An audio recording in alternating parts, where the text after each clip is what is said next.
కేవలం 5,35,000 వార్షిక ఆదాయం ఉంది నాకు అని అఫిడవిట్ లో పొందుపరిచారు మాజీ ఎమ్మెల్యే కైలా అనిల్ కుమార్ గారు. అయితే ఇదే పామరు నియోజకవర్గంలో ఆయనకున్న ఆస్తుల గురించి చెప్తే అందరూ అవాక్ అవ్వాల్సిందే. హైదరాబాద్ లో లోటస్ పాండ్ ఉన్న విధంగా, మాజీ ముఖ్యమంత్రి తాడే ప్యాలెస్ తలదన్నే విధంగా పామరు నియోజకవర్గంలో ఒక ఇంద్రప్రస్థానం కట్టుకున్నాడు ఈ మాజీ ఎమ్మెల్యే కైలా అనిల్ కుమార్. దానికి డబ్బులు ఎక్కడివి? 12 కోట్ల వ్యయం నీకెక్కడిది? 5 లక్షల ఆర్థిక వార్షిక ఆదాయం అన్నావు, మరి 12 కోట్ల వ్యయంతో ఎలా mini lotus pond in Pamaru కట్టావని ప్రశ్నిస్తున్నాం. అదే విధంగా పామరు నియోజకవర్గంలో పెదపారపూడి మండలంలో పాములపాడనే గ్రామంలో మిస్సెస్ కైలా అనిల్ కుమార్ పేరు మీద 11 ఎకరాల 29 సెంట్లు భూమి ఉంది. ఎన్నికల 3 సంవత్సరాలుగా కొన్నావు. అదే విధంగా ఈ రోజు ఎన్నికలకు ముందే అఫిడవిట్ లో పొందుపరచాల్సి వస్తుందని ఈ బినామీది మొత్తం కూడా అమ్మేశావు. సూటిగా ప్రశ్నిస్తున్నా, దీనికి సమాధానం చెప్పే ధైర్యం కైలా అనిల్ కుమార్ కు ఉందా? దీన్ని పొందుపరిచావు, ముందుగానే అమ్మేశావు. ఇదంతా కూడా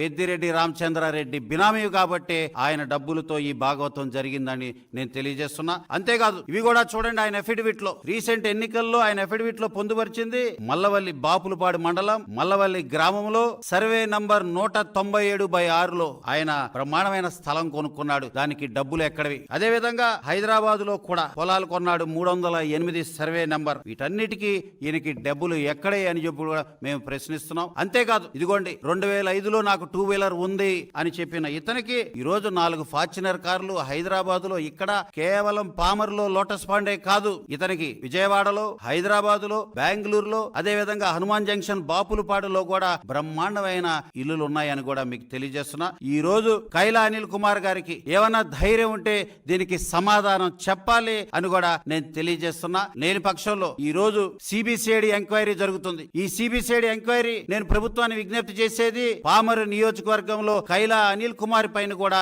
ఎంక్వైరీ చేయవలసిందిగా నేను విజ్ఞప్తి చేస్తున్నా.